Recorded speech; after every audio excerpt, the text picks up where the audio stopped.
哎，我觉得半农先生今天可以谈一下，就是说香港这个地方现在被共产党的渗透到了令人发指的程度，对香港人民随便绑架、随便的这个查封资产，然后作为被大陆的威胁，而且大量的渗透间谍、警察执法，破坏了香港的最根本的基础这个法律。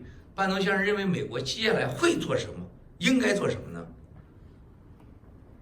Mr. Bannon, could you talk a bit on the issues in Hong Kong? Like, as you know, the CCP's penetration to Hong Kong is very serious, and they have been kidnapping people in Hong Kong. They've been sending a lot of spies in Hong Kong. So, what do you think the U.S. government would do on these issues? You know, when I was a young naval officer, the very first city in China that we pulled into or associated with China on the mainland was Hong Kong. I think that was in 1977. And back in those days, unlike Hong Kong today, the port really had, in particular the Kowloon side, you really had where the cargo ships were, and the Navy vessels really pulled down to the old British, right by on the Kowloon side, but in the Wan Chai, right near the Wan Chai is where the fleets pulled in. And so I fell totally in love with Hong Kong from the very first time I went there. I've always said that the most unique people I've ever met in the world are the Hong Kong Chinese. They have a sense of entrepreneurship, a sense of really making do with very little, making something of it. The hustle and bustle of Hong Kong at that time was just incredible. I think today in the world, one of the great tragedies we're seeing is Hong Kong. And here's why.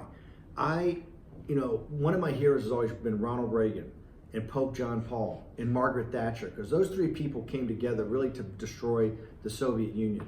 But I think in her career, and I've always said this, I think the biggest single mistake she made was the turnover of Hong Kong.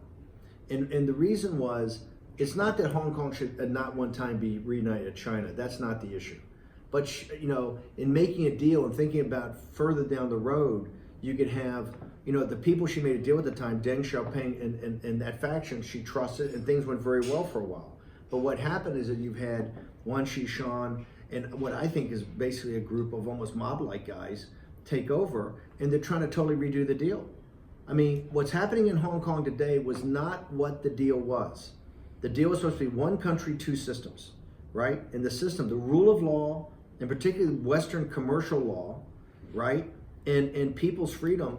And the reason that everybody agreed to that was the fact, in the turnover, was the fact that the Chinese, Hong Kong Chinese had a special sort of energy. Right? That a special sort of entrepreneurial, it had, from a little island, you had made one of the great financial centers. You had Wall Street, you had the city of London, you had Tokyo, and you had Hong Kong. How did a little island like that with no resources do that? It was purely the grit, determination, and hard work, work style of the Hong Kong Chinese. That was what the whole deal was about. You wanted to keep that, first of all, you wanted to keep that to help China. To help mainland China, to be a capital market, to be a thing that Western capital could come through there, and knew that you had the rule of law, you had commercial, you had private property rights, and the people had freedom.